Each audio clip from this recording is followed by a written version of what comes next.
আসসালামু আলাইকুম প্রিয় দর্শক, অন্য মঞ্চের আলোচনায় আপনাদের সকলকে আমন্ত্রণ জানাচ্ছি।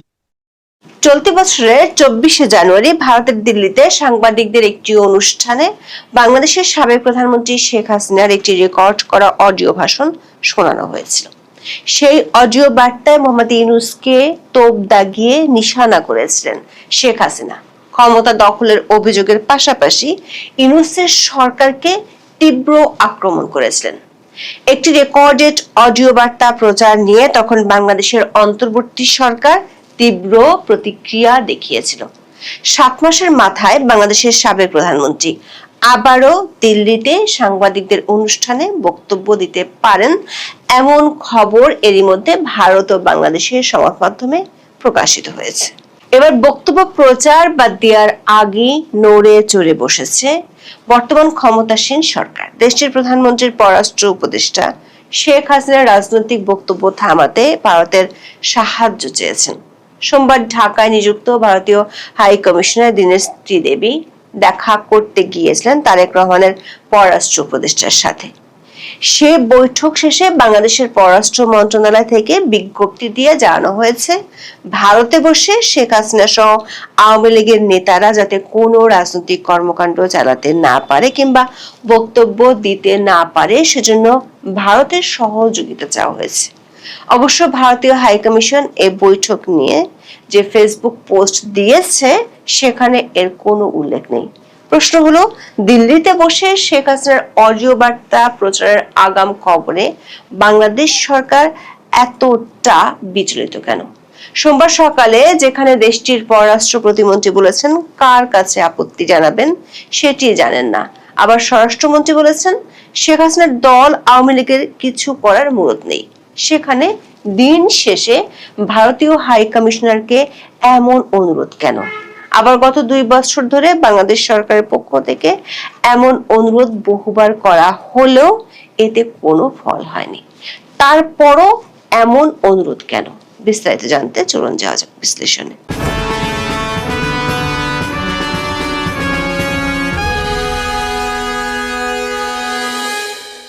24শে 5 আগস্ট থেকে বাংলাদেশের সাবেক প্রধানমন্ত্রী শেখ হাসিনা দিল্লিতে আছেন। আওয়ামী লীগের একাধিক সূত্রে জানা গেছে তার সাথে নিয়মিত বিরতিতে আওয়ামী লীগ ও অঙ্গ সংগঠনের নেতারা দেখা করতে যান। অন্তর্বর্তী সরকারের একেবারে প্রথম দিকে শেখ হাসিনা বাংলাদেশের কিছু নেতার সাথে টেলিফোনে কথা বলেছিলেন। তবে সেসব নেতা গ্রেপ্তার হওয়ার পরে শুরু করেন অনলাইন বৈঠক। গত 2 বছরে তিনি দিল্লি থেকে দলটির তৃণমূলের নেতাকর্মীদের সাথে অনলাইনে কমপক্ষে 145টির মতো বৈঠক করেছেন। এসব অনলাইন বৈঠকে তিনি অডিও বার্তা দেন। ভিডিওতে তাকে দেখা না গেলেও অনলাইন লাইভ বৈঠকে দলের নেতাকর্মীদের সাথে কথা বলেন। বাংলাদেশের দৈনিক প্রথম আলোর খবরে বলা হয়েছে, শেখ হাসিনার নির্দেশে আওয়ামী লীগ, যুবলীগ, ছাত্রলীগ, স্বেচ্ছাসেবক লীগ সহ অঙ্গ সংগঠনগুলোর কমিটি পুনর্গঠন হয়েছে। এসব কমিটির নেতাকর্মীরা বাংলাদেশের বিভিন্ন জায়গায় মিছিল করছে। সবশেষ সোমবার চট্টগ্রামে মিছিল হয়েছে। আগস্টে শোক মাস হিসেবে উদযাপনের জন্য দলটি কর্মসূচি দিয়েছে। ইউনূসের অন্তর্বর্তী সরকার আমলে দিল্লি থেকে শেখ হাসিনার এমন কর্মকাণ্ডের জন্য বেশ কয়েকবার প্রতিক্রিয়া জানিয়েছিল তখনকার সরকার। ভারতীয় ও বিদেশি সংবাদ মাধ্যমে বাংলাদেশের এই সাবেক প্রধানমন্ত্রীর সাক্ষাৎকার ছাপা হওয়ার কারণে গত বছরের নভেম্বরে ঢাকায় নিযুক্ত ভারতের ডেপুটি হাই কমিশনার পবন বাদেকে তলব করেছিল বাংলাদেশের পররাষ্ট্র মন্ত্রণালয়। এছাড়া বিভিন্ন সময় হাই কমিশনারকে তলবের ঘটনাও ঘটেছিল। এমন পরিস্থিতির মধ্যে অন্তর্বর্তী সরকারের শেষ দিকে চলতি বছরের 24শে জুন দিল্লিতে আগাম ঘোষণা দিয়ে রীতিমতো সংবাদ সম্মেলনে শেখ হাসিনার বক্তব্য বাজিয়ে শোনানো হয়েছিল। ভারতে কর্মরত বিদেশি সংবাদ মাধ্যমের সাংবাদিকদের সাথে হওয়া ওই অনুষ্ঠানে তিনি সশরীরে হাজির হননি, তবে অডিও বার্তা দিয়েছিলেন। দিল্লিতে অনুষ্ঠানটির আয়োজন করেছিল Foreign Correspondents Club of South Asia বা এফসিসি।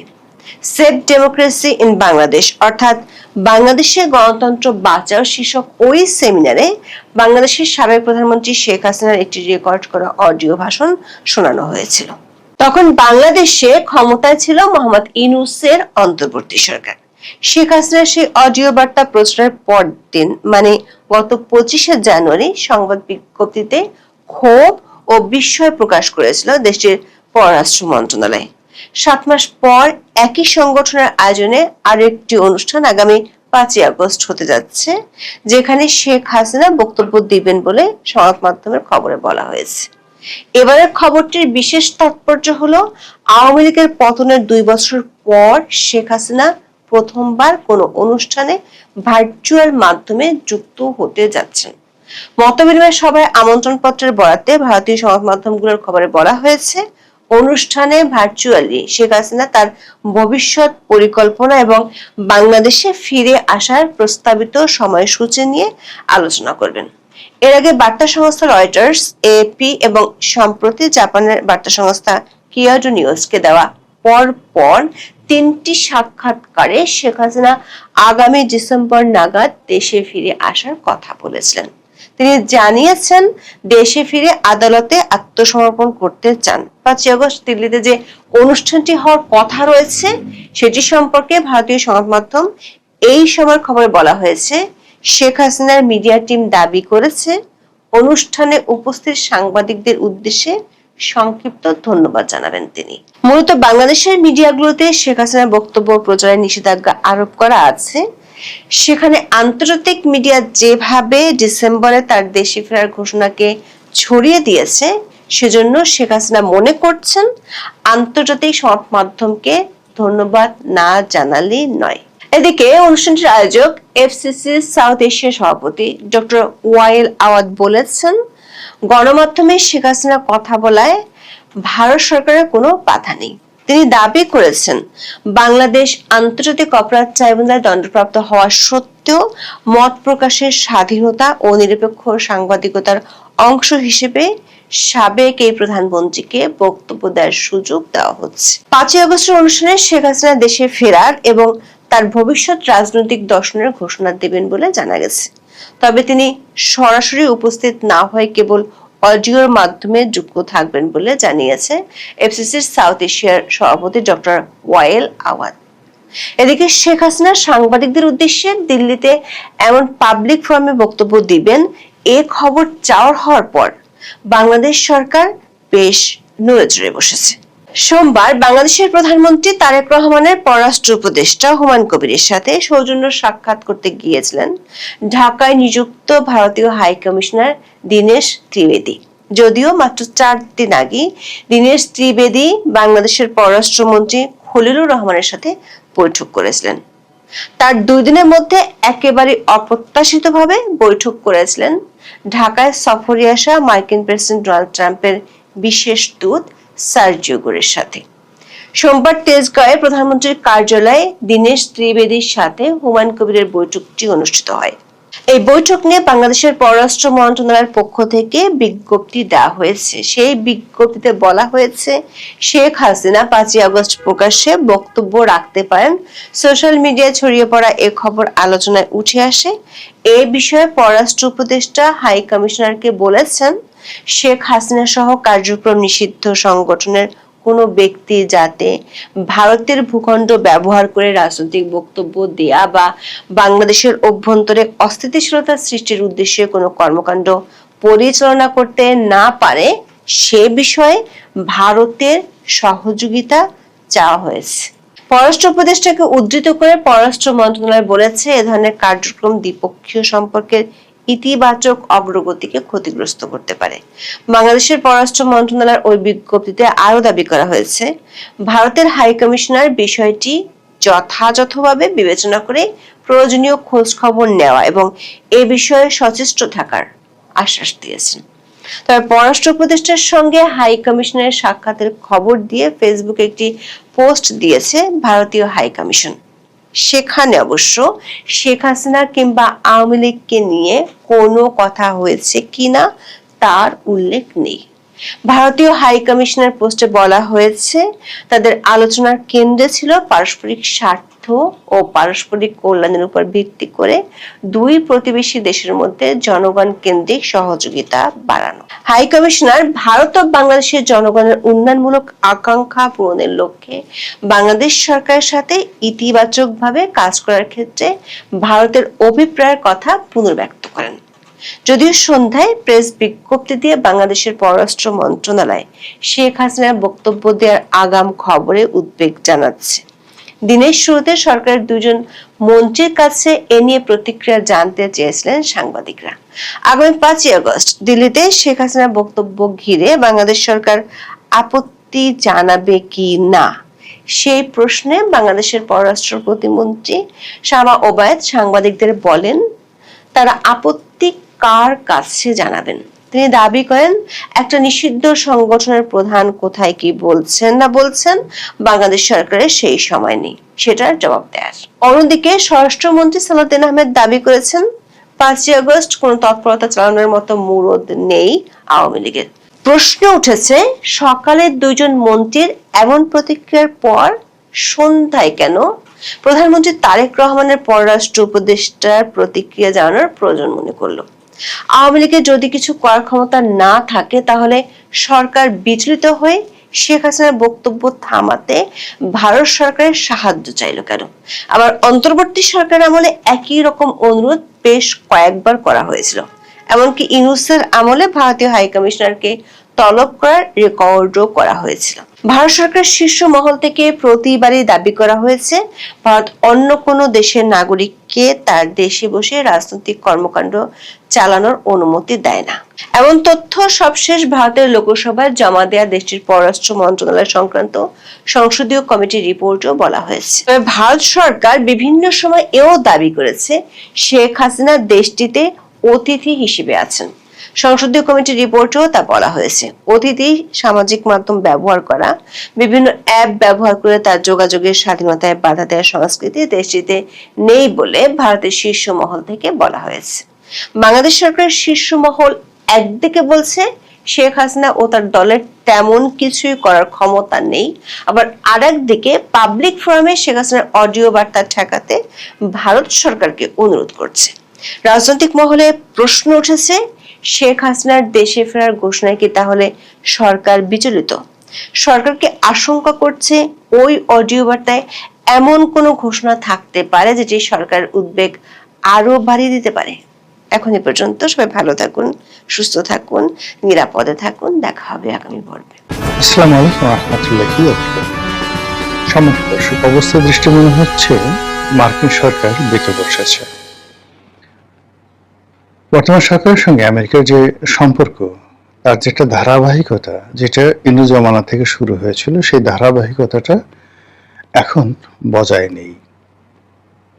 আমরা যেটা বাইরে থেকে অনুমান করেছি বা যেটা আমরা বোঝার চেষ্টা করেছি বা যেটি জনগণ সবাই মনে করেন যে আমেরিকার একটা গ্রিন সিগন্যালের কারণেই ডক্টর মোহাম্মদ ইউনূস তড়িঘড়ি করে একটি নির্বাচন দিয়েছে। আমেরিকার গ্রিন সিগন্যালের কারণে এবং ভারতের গ্রিন সিগন্যালের কারণে রাতারাতি একেবারে ভিড়ি ভিসির মতো জনাব তারেক রহমান সাহেব বাংলাদেশে এলেন, মায়ের জানাজা পড়ালেন, নির্বাচিত হলেন, প্রধানমন্ত্রীর রূপে শপথ গ্রহণ করে ক্ষমতার মসনদে বসলেন। এটা যে যাই বলুক না কেন, বিএনপির লোক বলতে পারে আমাদের প্রবল জনপ্রিয়তা, জনগণ আমাদেরকে ভোট দিয়েছে, আমরা বাংলাদেশের বৃহত্তম দল, আমরা এই শেখ হাসিনাকে তাড়িয়েছি, শেখ হাসিনার ফ্যাসিজম বা ফ্যাসিবাদকে তাড়ানোর জন্য আমরা এটা করেছি ওটা করেছি ইত্যাদি ইত্যাদি। কিন্তু বাস্তবতা হলো বাংলাদেশে যে সমস্ত নেতারা ছিলেন, একজন সিঙ্গেল মানুষকে আমি সাহসী দেখিনি। শেখ হাসিনার পুরো জামানাতে সবাই ভীত ছিলেন, সবাই সন্ত্রস্ত ছিলেন, সবাই আকাশের গ্রহ নক্ষত্র দেখে তারপরে কথাবার্তা বলতেন। তো কাজী আমি আন্দোলনের মাস্টার মাইন্ড, আমি এটা করেছি এটা করেছি, এটা হবে না। তারেক রহমান সাহেব অনেককে এখন মনে করেন যে এই লোকের কারণেই তিনি আজ এখানে এসছেন। কিন্তু তার সঙ্গে যাদের যাদের কথা হতো টেলিফোনে, দলের ভিতরে এবং বাইরে, তাদের অনেককে আমি চিনি। তিনি সে সকল কথাবার্তায়, টেলিফোনের কথাবার্তায়, স্কাইপিতে কথাবার্তায় 2023 সনে 22 সনে কি বলতেন, তিনি কি করতে বলতেন, সেই কথাগুলো কিন্তু সেই সকল অনেক নেতাকর্মীরা আমাকে বলে দিত। আমার অফিসটা যে কোনো কারণে তারা নিরাপদ মনে করতেন। বিএনপির অনেক যাকে বলা হয় খুব অ্যাক্টিভ কর্মী, সাহসী কর্মী, আর বাংলায় বললে যারা রাস্তায় সেই দলের পক্ষ হয়ে বোমা মারতে পারতো, রেল লাইন উপরে উপরে ফেলতে পারতো, যে কোনো অকারেজ ঘটাতে পারতো, এরকম একটা বিরাট শ্রেণী তারা ওই সময়টিতে 21, 22, 23, 24 নিয়মিত আমার অফিসে আসতেন। এবং অনেকে শুধুমাত্র তারা ফেরারি ছিলেন এবং যেহেতু আমার একটা পাবলিক ফেজ ছিল, তারা এসে কখনো কখনো বিকাল 5টায় বসতেন, রাত্রি 9টা 10টা আমাকে গাড়িতে উঠে দিয়ে চলে যেতেন। তাদের একটা ধারণা যে রনি ভাইয়ের অফিসে বসে থাকলে অন্তত পুলিশ এসে ধরবে না, নিরাপদ থাকবে, ইত্যাদি ইত্যাদি। বাট তখন কথা প্রসঙ্গে তারা নেতার সঙ্গে কি কথা হয়েছে, রাজনীতি কি, ইত্যাদি ইত্যাদি, এই কথাগুলো তারা খোলামেলা বলতেন, যেগুলো আমি এখন ইউটিউবে সবগুলো বলতে পারবো না বা বলা উচিত হবে না। কিন্তু বাস্তবতা হলো নেতা ওখান থেকে যে সকল হুকুমই দিতেন, এই হুকুমগুলো তারা পালন করতেন না। তারা সবাই নিজেদের পিঠ বাঁচাতেন, এটাই বাস্তবতা। তারা নিয়মিত পুলিশকে মাসোহারা দিয়ে 100, 150, 300, 400, 500 মামলা থাকা সত্ত্বেও তারা ঘুরে বেড়াতেন, ফেরারি হতেন। এক নেতা এখন খুব পাওয়ারফুল হয়ে গেছেন, সে বাসা থেকে প্রায় 6-7 মাস যাবৎ বাসায় যায় না ভয়। তো তখন আমি যখন জানলাম, তখন আমি বললাম যে ঠিক আছে, তুমি বাসায় যাও, আমি এলাকার ওসিকে বলে দিচ্ছি তুমি বাসায় থাকো, তোমাকে পুলিশ গ্রেপ্তার করবে না, এমনকি ছাত্রলীগের কেউ তোমাকে মারবে না। টিকাটুলির একটা খুব বড় নেতা, যুবদলের খুব বড় নেতা। এই আমি তাকে বাসায় উঠিয়ে দিলাম। সে এরপর থেকে বাসায় থেকে রাজনীতি করতে এবং নিয়মিত এসে প্রায় প্রতিদিনই আমার অফিসে ঘন্টার পর ঘন্টা বসে থাকতো। কিন্তু ওই যে বললাম না যে 5ই আগস্টের পরে এরা সবাই পাখা গজিয়ে গেছে, এদের সঙ্গে যে আসলে সম্পর্ক ছিল গত 5-7 বছর যাবত, তারা যে পুরোটা সময় এভাবে আসতো, এটা দেখে মনেই হয় না তাদেরকে দেখলে। তো যাই হোক, যে সমস্ত লোক দেখা গেল যে দেখা করতে আসতে চাইতেন আমার সাথে, আমি কখন এদের সাথে কথা বলাটাই আমার রুচিতে বাধ্য। কিন্তু তারা দেখা গেল যে সেই মির্জা ফখরুল সাহেবের মতো মানুষ, তারেক রহমান সাহেবের নির্দেশে এই সমস্ত লোকদের পিছু পিছু ঘুরত। এখন তারা অনেক বড় অবস্থায় চলে আসছে, কিন্তু এই সমস্ত লোক আসলে রাজপথে কিছুই করেনি, নাথিং, শুধুমাত্র গপ ছেড়েছে, টাকা নিয়েছে আর বড় বড় কথাবার্তা বলেছে। মূল যে ঘটনাগুলো ঘটেছে, 99% এখানে ঘটনাটা ঘটেছে শেখ হাসিনার বিরুদ্ধে জনরোষ, সাধারণ মানুষের জনরোষ বারুদের মতো টকবক টকবক করে ফুটছিল। এই জনরোষের সঙ্গে সঙ্গে আল্লাহর গজব নাজিল হয়ে গেছে। এই গতকাল রাতেও আওয়ামী লীগের খুব বড় কয়েকজন নেতা তারা আফসোস করে বলছিলেন যে ভাই, আমাদের দোষ, আমরা সীমা অতিক্রম করেছিলাম, আমরা আল্লাহকে ভুলে গিয়েছিলাম, বাস্তবতাকে ভুলে গিয়েছিলাম, ফলে আমাদের উপর আল্লাহর গজব নাজিল হয়েছে। ফলে ওই যে যাই বলুক না কেন, ফিরে আসবে, অমুক আসবে, সেই নেতাদের কথা, যে এই গজব আল্লাহ না উঠিয়ে নেওয়া পর্যন্ত পৃথিবীর কোনো শক্তি নাই আমাদেরকে রাজনীতিতে পুনর্বাসিত করবে, এটা অভ্যন্তরীণ কথা। আওয়ামী লীগের অনেক বড় নেতা, ত্যাগী নেতাদের কথা বড় বড় পোর্টফোলিওতে আছে। তো এই যে জনরোষ, তার সঙ্গে আল্লাহর গজব, আল্লাহর গজবের সঙ্গে বিদেশি, সেটা বলেন, বলেন, সিআইএ বলেন, মোসাদ বলেন, তাদেরকে ঘোলা পানিতে মাস শিকার, আইএসআই বলেন মাস শিকার। এবং ওই সময়টিতে all on a sudden within 15 days একটা গণঅভ্যুত্থানের সময় রেডিমেড যেভাবে ভারতে কংগ্রেস পার্টির নেতারা সামনে চলে আসছে, ঠিক এই সময়টাতে সমন্বয়করা, নাহিদ আসিফরা সামনে চলে আসছে। বিএনপি শেষ সময়টা পর্যন্ত দ্বিধাগ্রস্ত ছিলেন তারেক রহমান সাহেব একেবারে শেষ মুহূর্তে এদেরকে সমর্থন দিয়েছেন।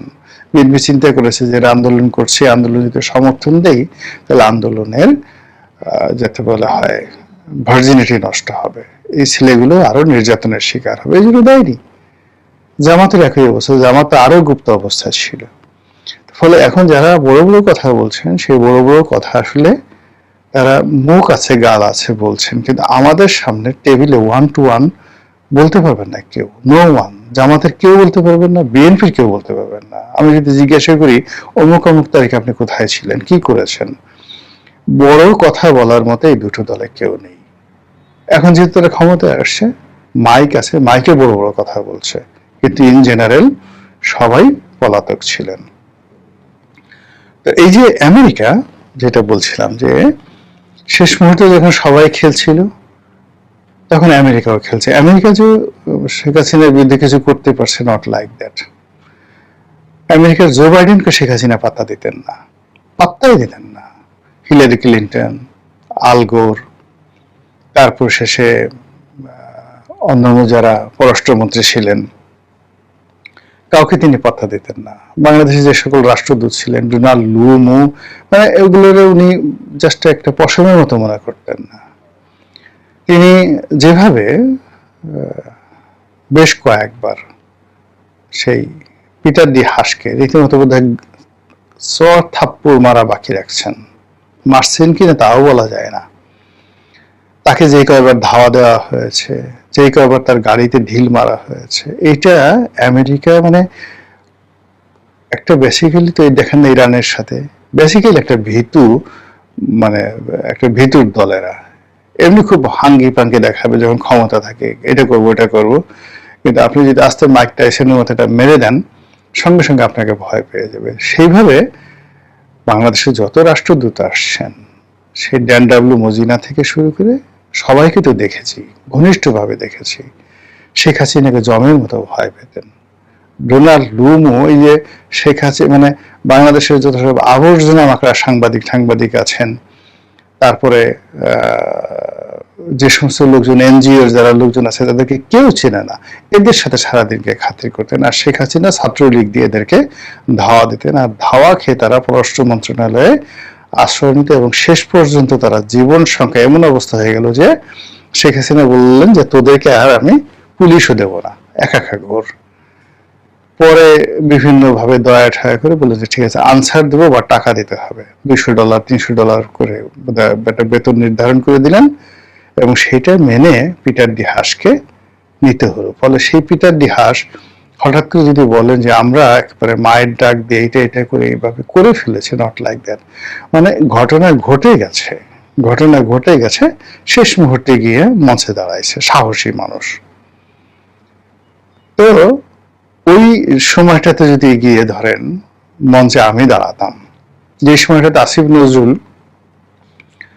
বা রেজনা হাসান ওনারা যে সময়টাতে ডিবি অফিসে গেছেন, বা ওনারা যে সময়তে শাহবাগ থানাতে গেছেন, সেই সময়তে আমি গোলাম মোল্লা রনি যদি শাহবাগ থানাতে যেতাম, এটা মোর ইফেক্টিভ হতো। তখন আলটিমেটলি পতন সূচিত হয়ে গেছে। কিন্তু আমার কাছে ওই হঠাৎ করে মানে বীর হওয়ার বা হিরো হওয়ার আমার কোনো মানে ইচ্ছা ছিল না, এখনো নেই। সুযোগ নিতে হবে কেন? আমি যদি রাষ্ট্রকে একটা সার্ভিস দিই, রাষ্ট্রের কাছে আমাকে কিছুই পাওয়ার নেই, রাষ্ট্র আমাকে এমনি অনেক কিছু দিচ্ছে। তো রাষ্ট্রকে যদি আমাকে শ্রম দিতে হয়, মেধা দিতে হয়, ব্যবসা বাণিজ্য বন্ধ করে যদি আমাকে যেতে হয়, এখন আমি একজন এমপি হলাম, আমি বেতন পেলাম 50,000 টাকা, আমার ড্রাইভারের বেতন 50,000 টাকা। আমি এখন যে আয় রোজগার করি, আমি একটা মন্ত্রী হলে কত 1 লাখ টাকা বেতন পাবো, কিন্তু আমার যে এখন যে ইনকাম হচ্ছে সেই ইনকামের গুলো কে দেখবে বলেন? ওখানে আমি যাব, আমাকে তো রিকোয়েস্ট করে হাতে পায়ে ধরে আমাকে নিতে হবে, বিকজ আমার গেলে ওখানে লস হবে। আমি 5টা বছর এমপি ছিলাম, আমার অন্তত পক্ষে 100 কোটি টাকা লস হয়ে গেছে বিভিন্ন ভাবে, 100 কোটি টাকা। আমি কয় টাকা বেতন পেয়েছি, জায়গা জমি সব বিক্রি করে দিতে হয়েছে। ফলে আমি এখানে কেন যাব? যারা যায় তারা মূলত ওখানে 2 নম্বরই করার জন্য যায় অনেকে। এইভাবে দেশ সেবার জন্য নিজের সবকিছু বাদ দিয়ে ওখানে গিয়ে গরিব হয়ে গেছে, তারপর শেষে যাকে বলা হয় নিজের পকেটে টাকা খরচ করেছে, এরকম হাতে গোনা 2-1 জন লোক আছে। দুই একজন, এর বাইরে বেশিরভাগই ধান্দা ফান্দা করে আর কি। তো কাজে এই যে আমেরিকার যে কথা বলছিলাম, যে আমেরিকা অলানে সাডেন গিয়ে সেও ওই যাকে বলে আন্দোলনের শেষ 7 দিনে অন্য সব মানুষ, বিএনপি, এনসিপি, তারপরে জামাত, তারা যেভাবে কাজ করেছে ওই সময়টাতে আমেরিকাও একই কাজ করেছে। এখন সবাই ঘটনা ঘটে যাওয়ার পরে আমেরিকা বলে আমি ঘটিয়েছি, জামাত বলে আমি ঘটিয়েছি, ইত্যাদি ইত্যাদি ঘটিয়ে যে যার মতো একে অপরের উপরে মাতব্বরি করছে। আর যেহেতু মানে কেউ ঘটনা জানে না, কারো কোনো কর্তৃত্ব নেই, ফলে একে অপরের মানে ধরুন 5 জন লোক, তারা কেউ হাতি দেখেনি, এখন 5 জন লোক হাতি সম্পর্কে গল্প করছে। আমার দাদার 4টা হাতি আছে, সে বালিশের নিচে রাখে। আমার দাদির 3টা হাতি আছে, সে এটা কি করে, সে আসলের সঙ্গে বেঁধে রাখে। এরকম গল্প তারা। এখন এই যে গণ অভ্যুত্থান নিয়ে এখন যে সমস্ত লোকজন কথাবার্তা বলছে, সে বেশিরভাগ এরকম যারা অন্ধের হাতি দেখার মতো, তারাই গণ অভ্যুত্থানকে দেখাচ্ছে। এনিওয়ে, এখন যেহেতু মাইক বড় আমেরিকার, ফলে আমেরিকা বেশি কথা বলছে অন্য সবার চাইতে, আর সেই কথা বলতে গিয়ে সে তার ক্রেডিট নিচ্ছে।